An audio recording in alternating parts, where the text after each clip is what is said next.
ऐसे लोग जो हैं ये मानसिक तौर पर बीमार व्यक्ति होते हैं और ऐसे लोगों की सिर्फ एक ही सजा है इस समाज के अंदर, ऐसे व्यक्तियों को उम्र कैद की सजा या फांसी की सजा से उनको जो है उनको फांसी की सजा बीच चौराहे पर दी जानी चाहिए, ताकि इससे और भी लोग जो हैं वो सलाह लें। दूसरी बात क्या है कि जिस प्रकार से देश के अंदर तमाम प्रकार की घटनाएं महिलाओं के साथ घटित हो रही हैं, चाहे फिर वो उत्तराखंड के अंदर अंकिता का मामला हो, चाहे फिर वो हाथरस की बेटी का मामला हो, चाहे फिर वो दिल्ली की बेटी का मामला हो, जगह जगह जिस प्रकार से महिलाओं के साथ उत्पीड़न की खबर इस देश में जगह जगह से आ रही है। एक चीज़ मैं आपको बता दूं कि दाढ़ी बढ़ा लेने से या मूछें रख लेने से कोई व्यक्ति मर्द नहीं बन जाता, वो एक मैन नहीं बन जाता। आदमी बनने के लिए आदमी के जैसा कर्म करना पड़ता है, एक मर्द बनने जैसा कर्म करना पड़ता है। अगर आपके सामने एक महिला खड़ी हुई है और वो प्रेग्नेंट महिला और आप कुर्सी पर बैठे हुए हैं तो ये मर्द की निशानी नहीं होती है। मैं आपको बता दूं। मोहित शर्मा किस तरीके का सजा की मांग कर रहा है?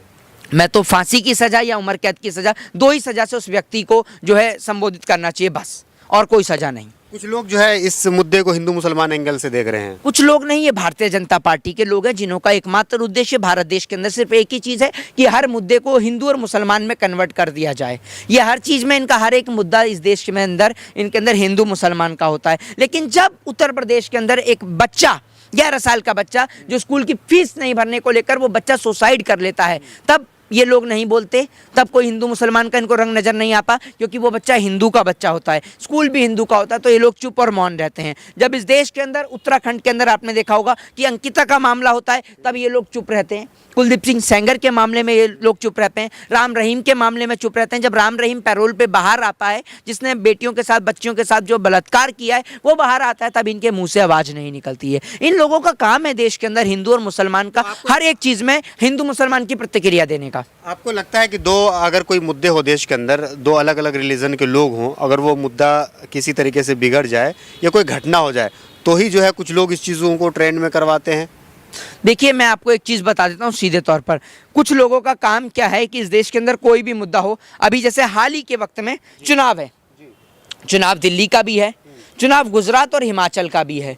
पूरे देश के अंदर कोई हिंदू मुसलमान का मुद्दा ऐसा नहीं है जो बीजेपी ने जिसका इस्तेमाल नहीं किया हो। भगवान श्री राम के मंदिर से लेकर सड़क पर बैठकर पढ़े जाने वाली जुम्मे की नमाज तक भारतीय जनता पार्टी ने हर एक चीज़ को रंग देने की कोशिश करी हिंदू और मुसलमान की। कुतुब मीनार से लेकर ताजमहल से लेकर ज्ञानवापी मस्जिद से लेकर आगरा के ताजमहल तक और लाउड स्पीकर और मंदिर और मस्जिद तक भारतीय जनता पार्टी ने हर एक चीज़ को कोशिश किया कि इसको कन्वर्ट कर दिया जाए किसी भी प्रकार से एक बड़े रूपी हिंसा में, हिंदू मुस्लिम की हिंसा में, लेकिन ऐसा नहीं हो पाया।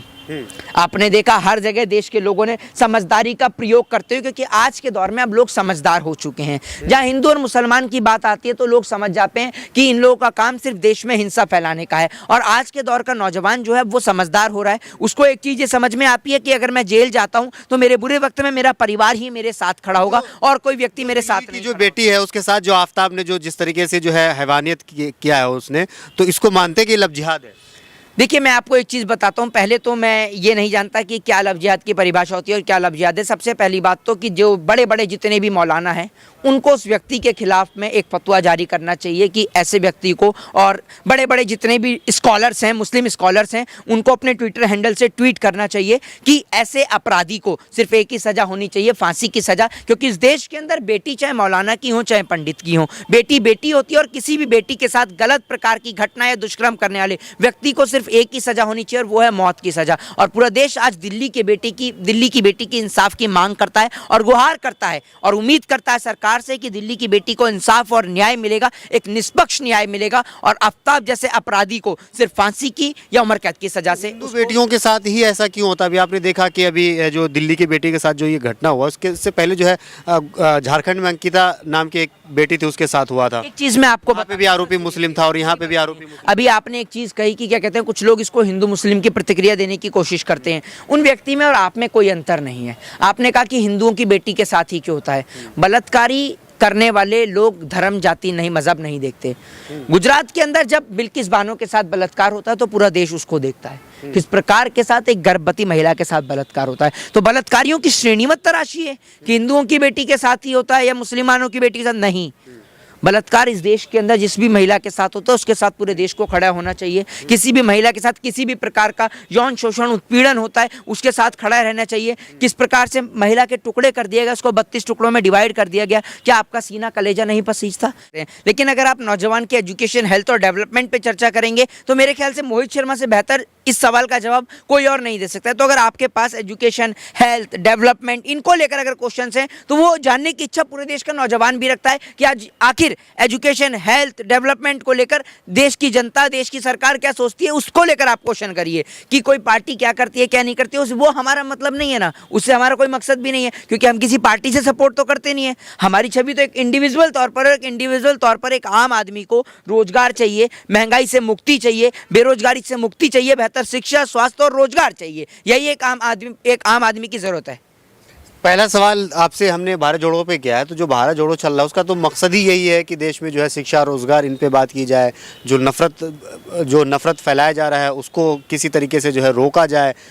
देखिए, अब तक मैंने भारत जोड़ो को ज्वाइन नहीं किया है तो मैं आपको बता नहीं सकता हूँ कि भारत जोड़ो का इस देश पर क्या इम्पैक्ट पड़ेगा, ठीक है ना। तो ये तो मैं बता नहीं सकता हूँ। दूसरी बात क्या है कि ये 24 में आएंगे या नहीं आएंगे, इस बात का फैसला देश की जनता के हाथ में है। देश की 133 करोड़ जनता इस बात को निश्चित करती है कि देश के अंदर सरकार कौन बनेगी, who is this the prime minister of India. ये देश की 133 करोड़ जनता डिसाइड करती है, ना कि आप, मैं या कोई सरकारें डिसाइड करती हैं। देश के नौजवान जो हैं वो भारतीय जनता पार्टी से इस बात पर चर्चा करना चाहते हैं कि देश के अंदर अगर महंगाई है तो उसका समाधान कैसे हो, देश के अंदर बेरोजगारी है तो उसका समाधान कैसे हो। और जो लोग कहते हैं कि इस देश के अंदर 2014 से लेकर मौजूदा 2022 तक विकास हुआ है, डेवलपमेंट हुआ है, तो मैं उनसे भी पूछना चाहता हूं कि विकास कहां है जनाब? इस देश के अंदर विकास कहां है? क्या आप, भारत देश आज भुखमरी के मामले में 107वें पायदान पे आ जाता है, क्या इसको आप इस देश का विकास कहेंगे?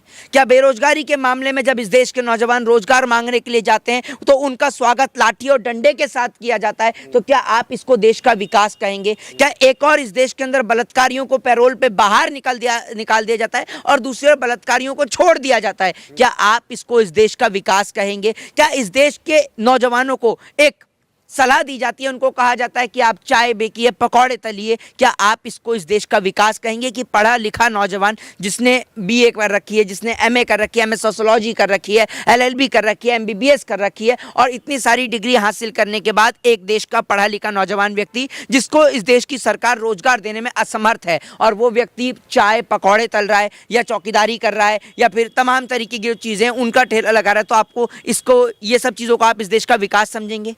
या फिर इस देश के अंदर महिलाओं के साथ में एक स्कूल की फीस को लेकर एक बच्चा उत्तर प्रदेश के अंदर फांसी लगा लेता है, क्या आप इसको इस देश का विकास कहेंगे? कि 11 साल का एक छोटा सा मासूम बच्चा स्कूल की फीस ना भरने को लेकर एक स्कूल के द्वारा उसको इतना प्रताड़ित और शोषित किया जाता है कि वो बच्चा फांसी लगा लेता है, क्या आप इसको इस देश का विकास कहेंगे? एक व्यक्ति को घोड़ी पर नहीं चढ़ने दिया जाता, मूंछ नहीं बढ़ाने दी जाती, मटके से पानी नहीं पीने दिया जाता, क्या आप इसको इस देश का विकास कहेंगे? अगर आप इन तमाम चीज़ों को इस देश का विकास कहते हैं तो हमें नहीं चाहिए 2014 के बाद। प्रधानमंत्री मोदी का अभी आपने देखा होगा कि अभी किसी, बता देता हूँ, अगर प्रधानमंत्री मोदी जी हैं वो प्रधानमंत्री जी झूठ ही बोलते हैं। आज तक मैंने कहीं खुद अपने मुंह से सुन लीजिए, आज तक कहीं पर भी मैंने प्रधानमंत्री को गाली देते हुए नहीं सुना। दूसरी बात क्या है कि लोग जो है सरकार से सवाल करते हैं, अगर प्रधानमंत्री से सवाल करना प्रधानमंत्री को गाली लगती है तो पूरा देश प्रधानमंत्री को गाली देता है, ये बात मैं आपसे कहता हूँ।